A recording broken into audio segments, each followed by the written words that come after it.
Imagine it's around 25 years ago, right at the turn of the 20th century, Taplines listener.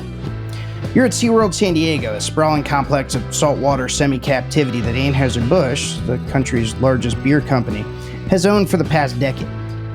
But who cares whose place it is? You're just here because some guy who works for a brand you've only vaguely heard of invited you and 300 others to come to the compound and see some dolphins and drink some free beer. Is that weird? Oh, certainly. But hey, it's Y2K, baby. Anything goes. Obviously, you're not actually there, but this did actually happen.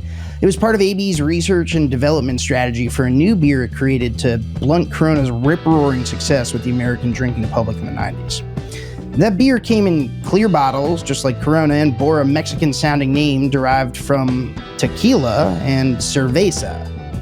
Rolled out nationally in 1999, Tequiza burned bright for a hot minute before flaming out a few years later. It never seriously challenged Grupo Modelo's own clear-bottled Golden Goose for stateside Mexican lager supremacy, but that doesn't mean it didn't make an impact. Joining Taplines today is the guy behind that SeaWorld R&D gambit all those years ago, Edmundo Macias, the former brand manager of AB's homespun Tequiza line. These days, he's the director of marketing for Twang Partners, a San Antonio spice blender that makes, among other things, specialty beer and margarita salts. But back then, Macias was front and center for Tequiza's rapid rise and frustrating fall, and he contends that the brand actually paved the way for some of the beer industry's breakout successes that followed its discontinuation. I think I agree.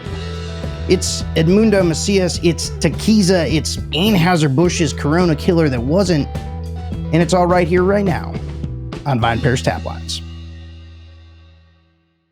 Yes. Welcome to the Taplines podcast. We have a very special guest today.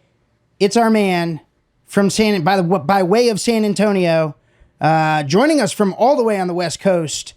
We're on the East Coast, of course, Taplines listeners. I'm talking about my guest today, Edmundo Macias. Edmundo, thank you so much for being here, my friend. My pleasure, man. Nice to see you. Edmundo, where are you joining us from? Actually, I'm in Orange County today. I'm in Irvine, California, here for work. As I think I mentioned, our company is based out of San Antonio, Texas, but we're out here to check on accounts as we begin to really grow our business out here on the West Coast. Right on. So much that we have to talk about. Your current business, your former business, the way the two relate to one another. Edmundo, we're here today to talk about a beer that I think for many Taplines listeners needs a bit of introduction, because though true students of the beer industry, to real heads, as they say, are familiar with the brand that you managed and pioneered and steered to a brief, very exciting moment in Anheuser-Busch's portfolio right around the turn of the century. Many younger drinkers, those who came on legal drinking age in the late aughts or last decade in the teens, maybe not familiar with this brand that we're here to talk about today. The brand, the beer, is Tequiza. Tequiza is a product that you worked on during your time at Anheuser-Busch. Why don't we just start with, in your words, as someone who is maybe closer to it than, certainly than anyone else we've had on the show so far, what was Tequiza, Edmundo? Tequiza was a thing that, in retrospect, I feel was certainly ahead of its time. It was a beer that actually contained tequila in the flavoring. So back then there were restrictions in terms of blending, spirits and beer and ready to drink, all that kind of stuff. But the way the brewery got around it, quite frankly, is pretty brilliant. The flavoring was made with Orandain tequila. So that was a legal way to get around it. And it was a product that had like 5.5 alcohol, so a little higher than your average beer, certainly higher than Budweiser at the time. Mm-hmm. And it was, it also had agave in there, which it made it kind of sweet. So I guess the best way to describe it would be like a lighter version of a margarita beer. the name itself implied tequila and cerveza. So combine those two words to come up with the name Tequiza. And I know that name was developed by the person who then was running the new product development department, Colleen Beckmeyer. That was her brainchild, the name. As far as the inspiration for the product, it really came from the competitive environment that was going on at the time. So for those of you who don't know, back then, Grupo Modelo, Corona beer, basically, Anheuser-Busch owned. Yeah. If you don't mind me interrupting you real quick, Edmundo, I'm sorry to be rude, but let's just talk about the timeline to set the scene a little bit. I didn't even normally we scroll our Taplines time machine back to the year in question, but I didn't start our episode that way because I was just so excited to start talking about tequila. But the time frame we're talking about is late 90s into like Y2K area. I think tequila, correct me if I'm wrong, starts rolling out in test markets in what, 97? Does that sound about right? Yeah, some really small test markets like New Mexico and other parts of the Southwest. Officially launched nationally February 1999. Okay. To give you perspective in terms of timing. Got it. Okay, so for anyone who's listening to Edmundo describe what tequila is and says, man, this product sounds great, I would drink this product. It sounds like it fits right in with the flavored malt beverage offerings that are out there on the market today, or beer, flavored beer, which is coming on strong, fruited beers, et cetera, et cetera. You might have drank it today if it came out today, but we're talking about 26 years ago that it came, that it first started testing in markets, and then 24 years ago that it rolled out nationally. So that is the time frame that we're in. What's the landscape at that point, Edmundo? You started to talk a little bit about who the major players were and what milieu this beer was entering. Well, this was obviously pre-seltzers, there were some FABs out there at the time, like Smirnoff Ice and those sort of things. One of the challenges were, products like Zima had actually over time received a bad reputation. We didn't want to be perceived as a Zima. We were officially wanted to be called and classified as a beer. We didn't want to create this new category of something. We wanted to be a beer. And as I was mentioning, the inspiration really came from the fact that when Anheuser-Busch owned 30% of Corona, but didn't have the exclusive rights in the U.S. to distribute it, management, and by management, I mean August Busch III, the old man. 3 sticks. 3 sticks, yes, exactly. He wanted something to compete within the Mexican category. Obviously, the beer being brewed in the U.S. didn't give that credibility, but adding tequila to it did give it an instant connection to Mexico and gave it that credibility. And it was really created to compete with Corona, even though Anheuser-Busch owned 30% at the time. Yeah. And this is before, for any of those budding beer history buffs listening, you might recognize Grupo Modelo in relation to Anheuser-Busch InBev, which acquires Grupo Modelo in 2012 and then is forced to divest its U.S. rights in 2013. We are way upstream of that. We are right around the turn of the century. So AB, pre-InBev, has a piece of Grupo Modelo, but realizes with Corona coming on strong, they need an answer because they don't have distribution rights in the United States. How strong was Corona at that time, Edmundo? They were, Corona, if you look at the timeline of Corona, it started off really strong, and then it started to dip quite a bit. And I don't know if you remember the whole rumors about what was actually in the beer. Urine. Yeah. They were getting smeared with. That's right. Good. Oh man, I forgot about that. Yeah. So what was the deal with that? Someone just started a rumor. Maybe a competitor. Maybe someone was mad. It turns out they did actually, because it did affect sales so much that they did do I don't know if the FBI was involved, but it was kind of a very intense investigation. And it turns out it was a competitor. They literally, at least this urban myth is that a couple of these guys who worked for a competitor ordered Coronas at some bar, went to the bathroom, actually peed in it, brought it out, said, "Oh my God, their beer tastes like urine." Yeah. And it blew up from there. And just a real brain trust there. That's the height of a sophisticated caper. Yeah. Yeah, but it did negatively affect the brand for a few years, and then it just started to bounce back. What I remember, at some point they got to about 1 million barrels, and that's when everybody started really paying attention to them again, and it just really took off from there. So this was going to be our answer to Corona. And again, the profile, it did already include the lime flavor in it, agave, which made it kind of sweet. Yep. And when we launched it in '99, we had a lot of success, to the point where I believe still to this day, it was the most profitable Anheuser-Busch brand that wasn't a line extension. So it wasn't, Bud Light, playing Bud off of Dry. Budweiser, Bud Dry, Yeah. Bud Select. In terms of a standalone brand, at least at the time, it was the most profitable first year brand that the brewery ever did. And I remember, and it wasn't a lot, 'cause it wasn't really a big national push. All we did was radio and outdoor in the top 14 markets, and that was it. I want to read a quote from in 2000. Brand Week, the trade publication, had written about Tequiza, and they wrote, quote, Tequiza was launched cheap by AB standards and already has eclipsed number one craft beer brand Sam Adams in volume, putting it well on the way to 1 million barrels, close quote. So these are early days for Tequiza. This Corona competitor, but signs are positive, right? Like you guys are, you said you did some marketing, but it wasn't this big national push, and already it's getting that kind of buzz in trade publications.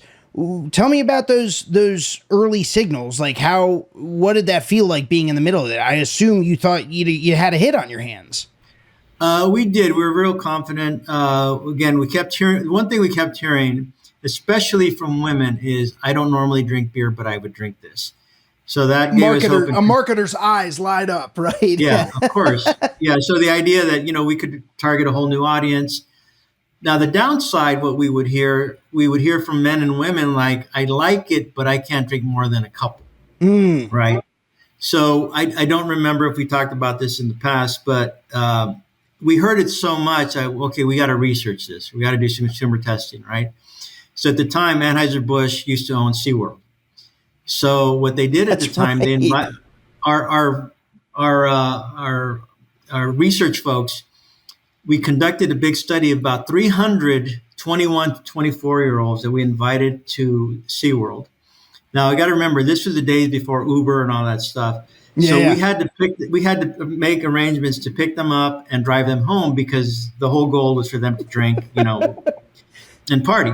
Sure. So back a bunch then, of Tequiza, yeah, every available cab, shuttle, taxi, limo, whatever we could get our hands on, recruited these folks, picked them up, brought them to this badass party at SeaWorld, amazing food, DJ, the whole bit.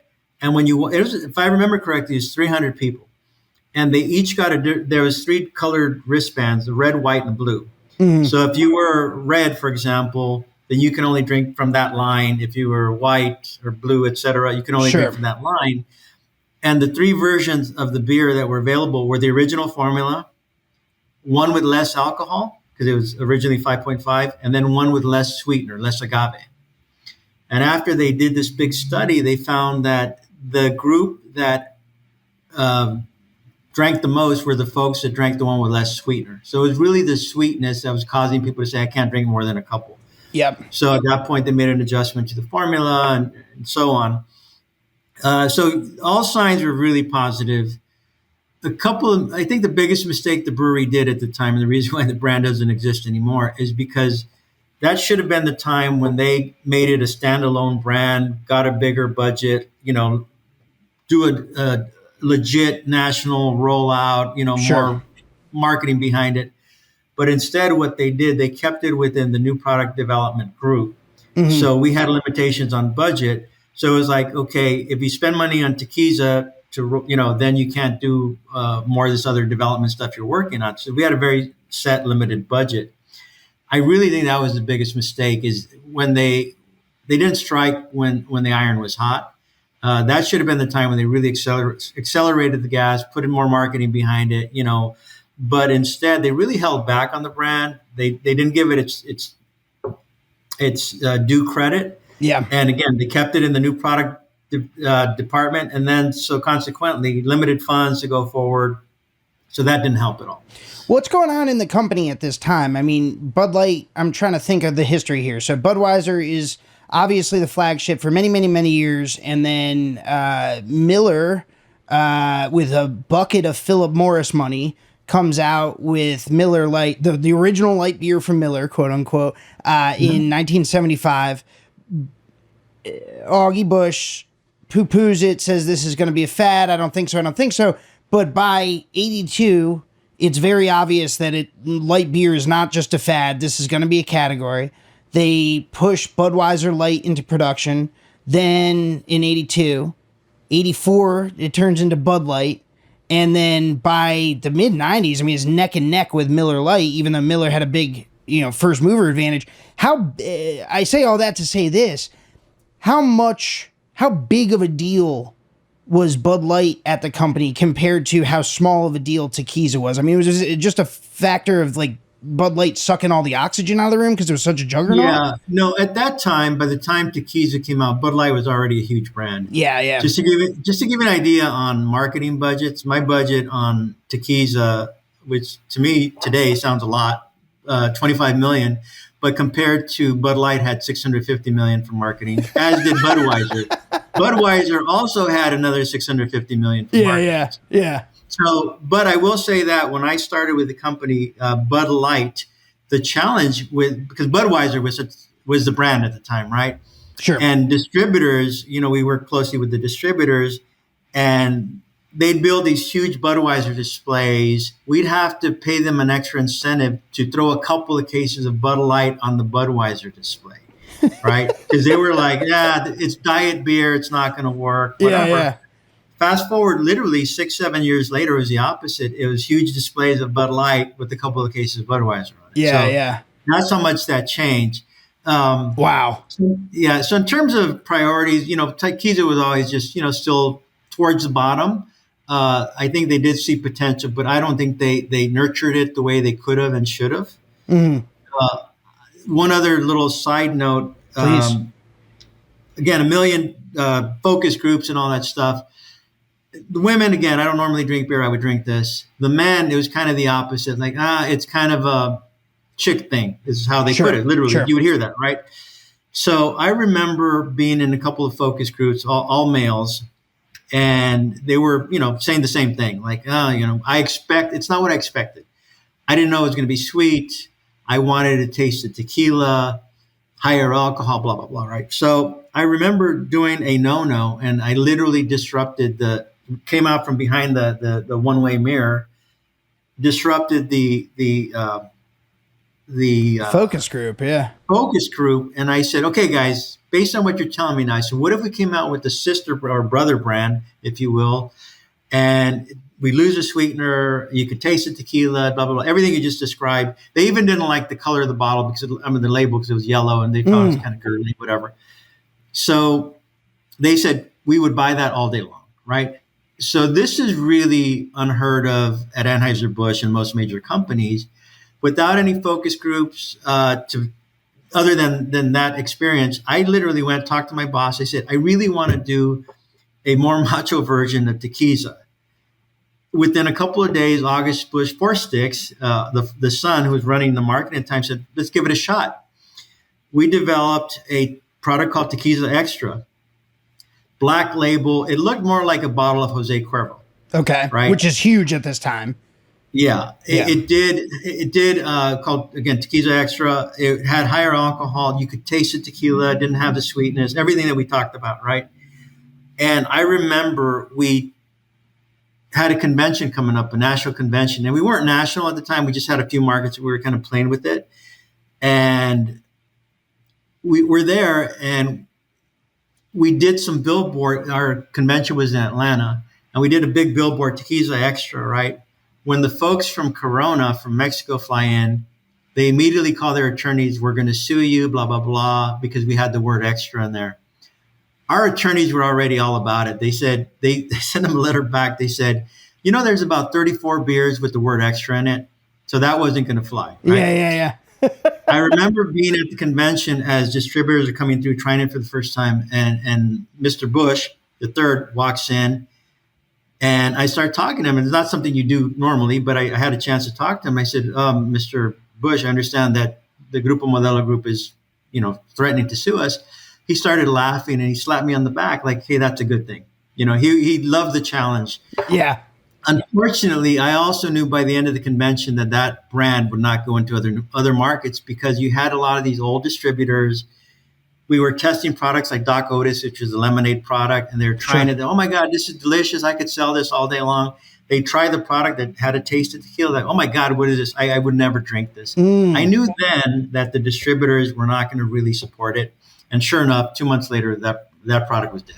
That's really tell us a little bit about that relationship, because I think for a lot of our listeners who are either industry or adjacent to the industry, they might be familiar with the push and pull between supplier and distributor, but no one, most people that are listening do not know what it was like at that time. And being on this, when the supplier is Anheuser-Busch, obviously you've got a lot of clout, but there's kind of a delicate dance that's going on there. Distributors still, even at that time, even when, the company was under Augie Bush III's sort of, iron fist and he was really hard charging, whatever, distributors still had, they had obviously skin in the game, and they had ways that they could influence the market. Talk a little bit about that.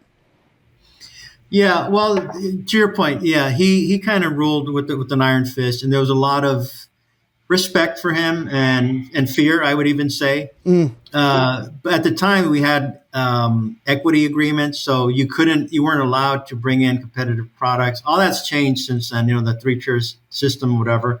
Legally, it was challenged, and I guess now they can carry whatever beers they want. But at the time, it was always that implied threat of you need to play game. You need to do what we ask you to do, or we're going to make your life a little bit tougher. Sure. But there was that mutual respect. But at the same time, the example I gave, where when I kept hearing from distributors, I don't like it, I just knew they weren't going to really get behind it. Yeah. I mean, if we gave it to them and said, you got to, hit these numbers and meet certain distribution thresholds, they would attempt at it. But again, if they're not convinced themselves, you just knew there wasn't going to be a heartfelt, real effort behind it. And they read the writing on the wall and said, okay, I guess we don't need to go forward with this product. Yeah, yeah.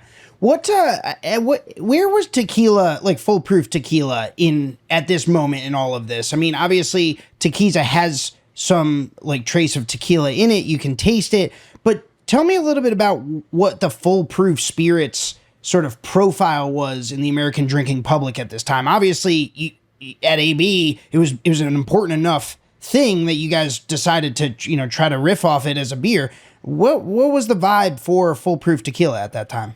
It wasn't what it is now. The Patron might have been already on the market, but it just wasn't a big brand. Mm-hmm. But back then, it was still people were doing. They thought Jose Cuervo Gold was premium. Right. So it wasn't what it is today. Where you see the numbers in terms of the spirits, and tequila continues to grow. Sure. 100% agave, and nobody knew what that was. So this was when tequila was still considered a relatively cheap buzz. So it didn't have the respect that it does now. Yep. What do you think that was part of what was sort of throwing the distributors off of Tequila Extra, is the fact that maybe they had only encountered maybe cheaper tequilas, or they thought of it as a down market product, they thought of it as a Latin product? Like, did you have any sense for what exactly they were reacting to, or just all of it? I think it was the taste itself. Yeah. I worked with the brewmaster when we first came up with the concept, and she said, like, what do you want this to taste like? I said, I wanted it to taste like Corona with a shot of tequila in it. Mm-hmm. And it did have those cues. It really did taste like tequila. And let's face it, people do shots of tequila because they don't want to really just, Sure. sip it and taste Sure. it. So it wasn't an appealing taste per se. But again, those folks that, when you got together with young guys that were, beer drinkers, and they loved that part of it. Like, oh, cool, I could actually smell and taste the tequila. They thought that was a cool thing.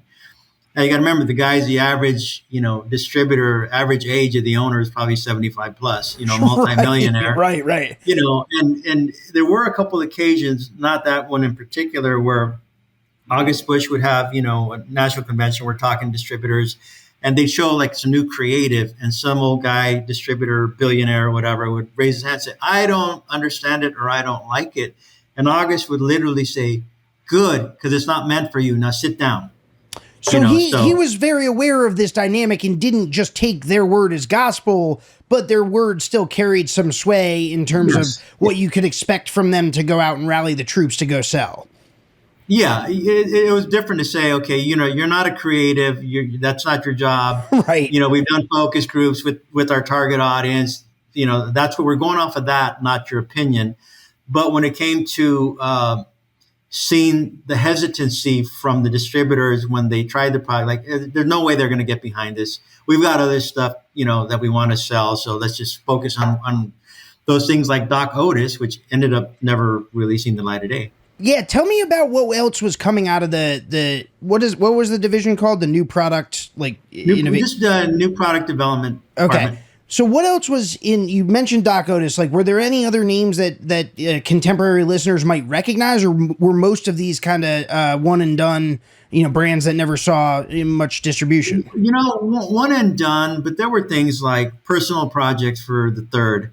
Like he kept saying, why is it when somebody gets older, they drink less beer? He said, because they're always going to the bathroom. So he's like challenged the department, like, figure out how you can make a beer that doesn't make you piss as much. Like, okay, that's impossible. Sure, we'll do that. So a lot of little, side projects like that. Mm-hmm. But they were, I think looking back at it, there were some products that I thought were pretty creative and, again, ahead of its time. There's one called Peels. Peels. Yes. I don't think it was ever launched, or maybe in a couple of markets. But we were all over the place. We were like, hey, what's next? Let's get ahead of this. Let's create something. And a lot of it wasn't really fact-based. It was more like, hey, this sounds kind of cool. Let's give it a shot. Most of those never saw the light of day. Yeah, I was going to ask, the insights that brought you guys to Tequiza in 90s, it must have gone into development in 96, 95 maybe, and then you started testing it. So midway through the 90s, the insights that bring you to produce a Tequiza in the first place seem relatively, to my mind, obviously with the benefit of hindsight, seem relatively sound, right? Like you see how well Corona is doing, you see how well tequila is doing, that there are business reasons that AB can't just get a hold of Corona, so you've got to have an answer so you don't get outflanked. Like all those things seem to add up. You tweaked the liquid.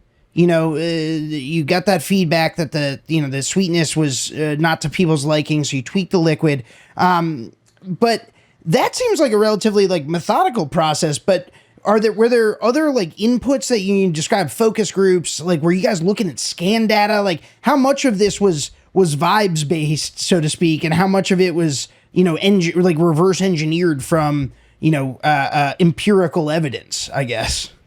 I think the potential of the brand, and we were talking about it earlier, is ahead of its time, which should have been a good thing, right? Like, let's just be, let's take advantage of that. But I think they just never went all in. Yeah. They never went all in. Who knows what would have happened if they would have spent some real money behind it and done TV, for example. We never did a TV spot, Tequiza never got one TV commercial. Not one TV. We did radio and outdoor. That's all we did. And again, there just wasn't that commitment to the brand. And I think it's a shame. As we were talking, off camera earlier, I do think, however, it evolved into Bud Light Lime. Yes. It's kind of the same taste profile without the tequila, obviously, but sure. The original Tequiza, limey, kind of sweet, light. That's exactly what Bud Light Lime was. That had the support and the strength and the equity of the Bud Light name at that time. Sure. So that made a lot more sense. Yeah. Yeah. And it can't fail. They can't allow it to fail because it's a line extension. So you have to defend it. much more aggressively, even if you're not happy with the rollout or there are some bad early signals or whatever. You can't cut and run from something that's got the Bud Light name on it nearly as easily as you can, from something that says Taquiza, and that's not going to affect any of the other parts of the portfolio. Yeah, I want to read some dates at you, because I think this is part of the reason I find the Taquiza story so interesting, and why why I wanted to have you on Taplines today, Edmundo, is because you're exactly right. This definitely tracks with sort of my understanding of the way the market evolved. I think Taquiza was a front runner on a lot of the trends that we now see, having a lot of success in the marketplace. So some of the dates I want to read to you, Taquiza, goes away in like the early aughts. It sort of fizzled out, and they discontinued. I forget what its last year was, but they discontinue it in the early aughts. In 2006, Anheuser-Busch releases Shock Top, which is brewed with orange and lemon peel. In 2009, Bud Light Lime, a significant new entry for its time, according to Ben Steinman of Beer Marketers Insights. And then Bud Light Lime-A-Ritas, which are like, the FABs, the FMBs, whatever you want to call them, in 2012. So you can trace a bit of, does Shock Top get made in 2006? Without Taquiza? Yeah, sure, maybe they stumble across that because that was directly an answer to Blue Moon. I think AB was needed something to answer Blue Moon that Coors had cooked up in its pilot brewery. But, you start to see, and then obviously Bud Light Lime is a much more direct line, as you mentioned, but you start to see some of this institutional knowledge maybe manifest in different ways, in some of the products that come after it. And I forget, man, I should have looked this up beforehand, but I believe the brewmaster that worked on Taquiza that did Taquiza with you also would go on to work on the Ritas line. So, some institutional knowledge and also some, continuous personnel between one project and the other. So yeah, you're right. Like the DNA, sort of trickles out into the broader AB ecosystem. Yeah, and I do think I'm not sure if I would agree with the shock talk, because to your point, they're trying to do a Hefeweizen, and Sure. that was a little different. The one thing in common that Taquiza had with Bud Light Lime and Ritas was that sweetness. Right? Yeah. The idea that it's women are more likely to drink it and that kind of thing. So I think that was certainly the common thread, and I almost think in an indirect way it had something to do with the popularity down the road of seltzers, because it got to the point, I think, where people were like, hey, I'm drinking a 6-pack of Ritas. Oh my God, I've gained so much weight. Why is that? Well, they're each 300 calories or whatever. People reacted the other way, like, okay, give me something that is beer-like, but no more than 100 calories, but similar alcohol, all that stuff. I think it might have been a reaction to, okay, we've gone too far in this direction. There's a whole audience over here we're missing. How can we talk to them? My assumption, I might be wrong, but yeah, I mean, you can see it though, right? It's plausible if it's not exactly how it went down. I would at least buy that explanation.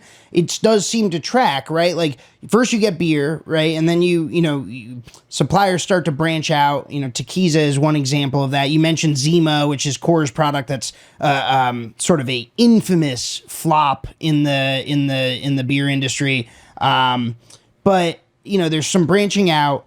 Then you prime the American drinking public on these flavored malt beverages, these flavored alcoholic beverages. But then to your point, we're like, oh man, like those things are sugary. We need now an answer to that, and like all of a sudden you stumble across, and it was AB more or less that stumbled across what was called spiked seltzer at the time. It was one brand. That was the brand name, basically. This guy in Connecticut, they acquired it. They rebranded it as Bon and Viv. I think they acquired that in 2012. So like, yeah, there is some continuity there, right? Where like you can kind of tease out the trajectory in that. I think if it's not an exact direct line, there's certainly some indirect lines that lead from one to the other. Yeah, another funny little side note, not to do with Taquiza specifically, but you remember when California Coolers was a big brand, right? Sure. and it started to affect beer sales, right? Because people were drinking. So then Anheuser-Busch came out with a product called Dewey Stevens, which was a lower calorie cooler. Hmm. But really, all they really did, even in their commercials, they were showing how a California cooler had as much calories as a donut. So even though Dewey Stevens never became successful, it helped basically slow the growth of products like California coolers. The people didn't That's realize, oh my God, yeah, yeah, that's some cloak and dagger shit, man.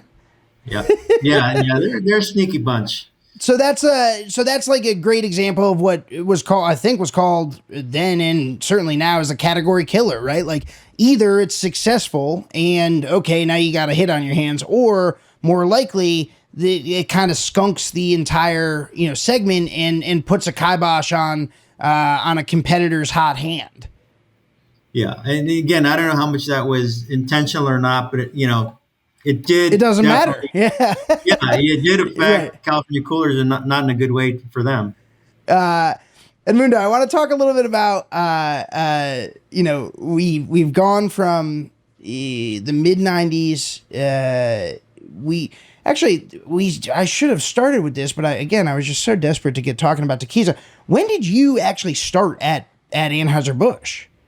I started in 1984 in California. Back then, they had what they called Hispanic area managers. So I had 7 distributors all up and down the Central Valley of California, everything from Visalia all the way to Yuba City, Sacramento, Merced, that whole agricultural area. And Sure. my role was to make sure that our distributors were servicing their Hispanic accounts properly, et cetera, et cetera. Started with that, then became district sales manager for the brewery in New Mexico. I covered the state of New Mexico and Durango and Trinidad and Colorado. Worked my way back to Los Angeles, where I'm from originally. Did the on-premise thing. I called on stadiums like Dodger Stadium and then the Great Western Forum at the time. Did that, and then worked my way into Hispanic marketing on the regional level out of California, and then got promoted to Hispanic marketing on a national level out of St. Louis, and then worked my way into new product development. So, Yeah. Man, so you'd already been there for 13 years by the time Tequiza starts getting tested in 1997 in some small yeah, just markets. yep, about that. And Yeah, you'd been for a lot of it. It sounds like you've been hand to hand, either selling or, I mean, at the very least, in the car pounding the pavement. Like this was not like this was just not that I don't think any of our listeners would have suspected this based on all of your anecdotes so far, but like this was not just a situation where like you were in corporate in St. Louis and maybe like you didn't know what the customer looked like. You knew what the customer looked like maybe better than anyone at that time. yeah. I remember riding in New Mexico when there was driver cell, so everything was off the truck, right, and being on a route in Raton, New Mexico at 5 in the morning, and then you'd stop at an account and you'd basically ask them, what do you need today, right? Like donut man or whatever. Yeah. And I need 150 cases. So I'm helping the dude unload 150 cases of Budweiser at 5 in the morning in Raton, New Mexico. So I feel like I did earn my stripes. Yeah. Yeah, it sounds like many times over. Yeah. So after Tequiza, what's the Edmundo path from there? Like what happens after that? Did you work on other brands? No, I left in 2001, if I'm not mistaken. And so while I'm on Tequiza, right as we're getting ready to launch, a gentleman I worked with who was from Texas brought this product to my office. It was a lime flavored salt called Twang. It's a company based out of San Antonio. And I thought, you know what? When people do tequila, they do lime and salt. This is a cool little fun promotional thing, possibly. Yeah. Reached out to the owner, Roger Trevino, out of San Antonio, Texas. Introduced myself over the phone. Flew down to San Antonio. At the time, they maybe had 10 employees. Rented facility downtown San Antonio, and I ended up doing a big national promotion with them. So the beer salt with Tequiza. With Tequiza, yeah. Yeah. So we actually branded the salt Tequiza Twang instead of just Twang. Yeah.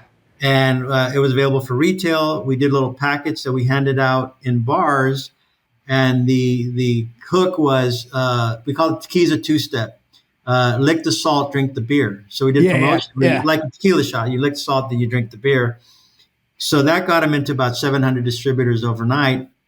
Fast forward 25 years later, or whatever it is, 120 employees, a plant in San Antonio, a plant in Mexico, and I'm now handling their marketing for them.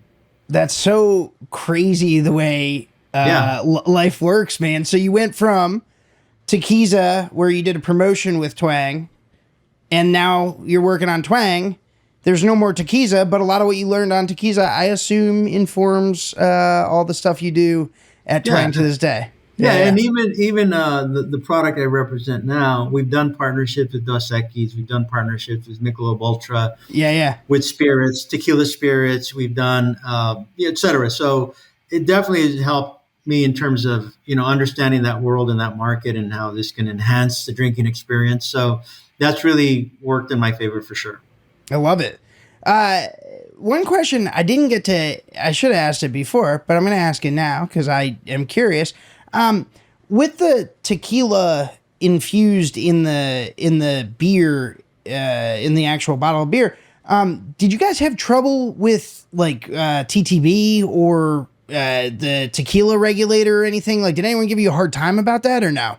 No, and again, I'm not a food scientist. I couldn't tell you the process, but because the tequila was used in the flavoring, and the flavoring was developed by McCormick, so it's legit, experts in that field. Right. It was incorporated into the flavoring. It from a legal standpoint, it was okay. So kind of brilliant on their part how they did that, but it did actually contain real tequila in the beer itself. That's such a weird like workaround there. I would think I would never have thought of that.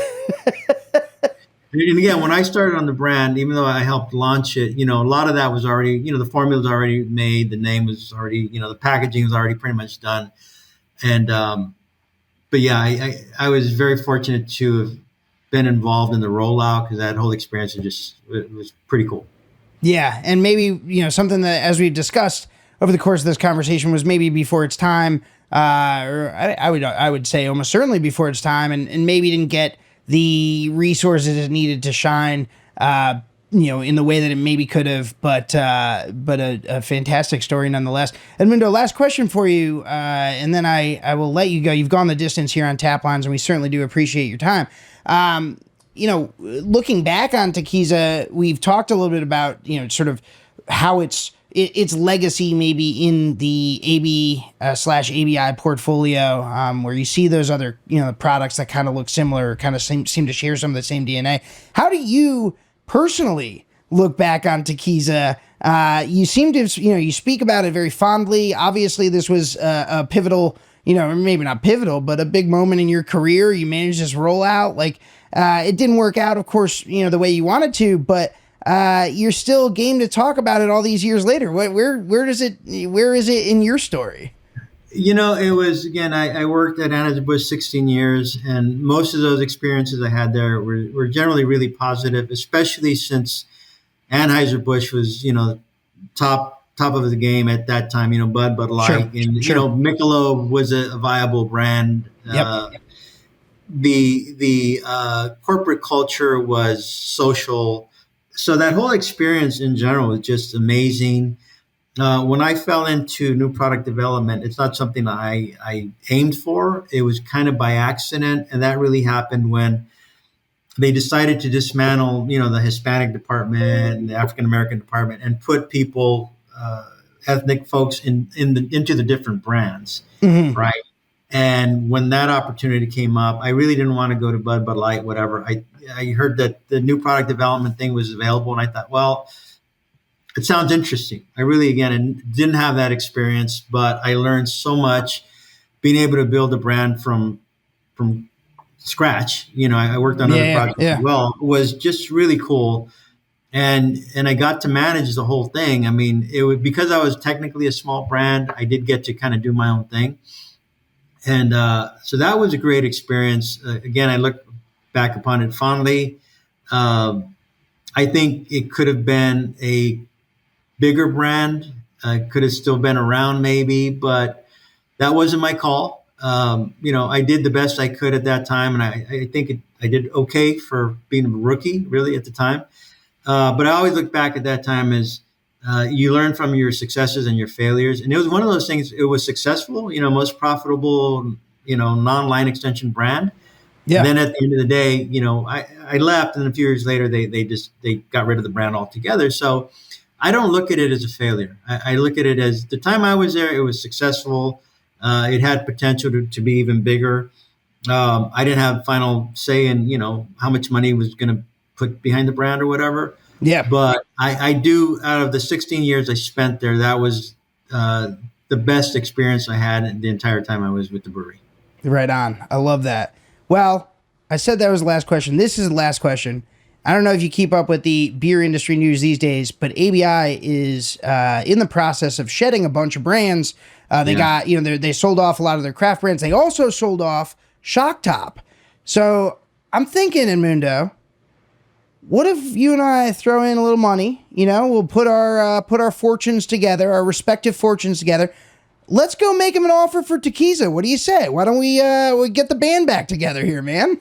I've got some lotto tickets. I'm hoping for that. Is it Mega Millions or Powerball? Whatever that is, I'm banking on it. Okay. I'm banking on it. But you know what? It's funny because I do think the environment right now is ripe for it's perfect for it. A reintroduction, right? They did a lot of learning during that period. So whatever the issues were could be, the product could be tweaked to meet that audience. Again, there's a lot of people, a lot of your listening audience, weren't around at that time, or they're not familiar with the brand. So why not? Why reinvent the wheel? All right, folks, if we've got an angel investor out there listening to this Taplines episode, you get in touch with me. I will put you in touch with Edmundo. Together, us three, the three amigos, will resurrect Tequiza and give it another shot at greatness. Edmundo, thank you so much for coming. It was such a treat talking with you. Thanks, and man. Enjoy the rest of your evening. Thank you so much. Thank you. Appreciate it so much. Taplines is recorded in Richmond, Virginia, and produced by yours truly and Darby Seaside, who, along with the talented Shane Farrick, composed our delightful soundtrack. Just listen to it. I also want to give a quick shout out to the entire Vine Pair team, and especially co-founders Adam Teeter and Josh Mallon, editor-in-chief Joanna Sherino, managing editor Tim McCurdy, and art director Danielle Grinberg, who designed our lovely Taplines logo. And of course, a big thank you to you, yes, you listener, for spending time with us week in and week out. We literally couldn't do this without you. I'm Dave Infante, and I'll catch you next time.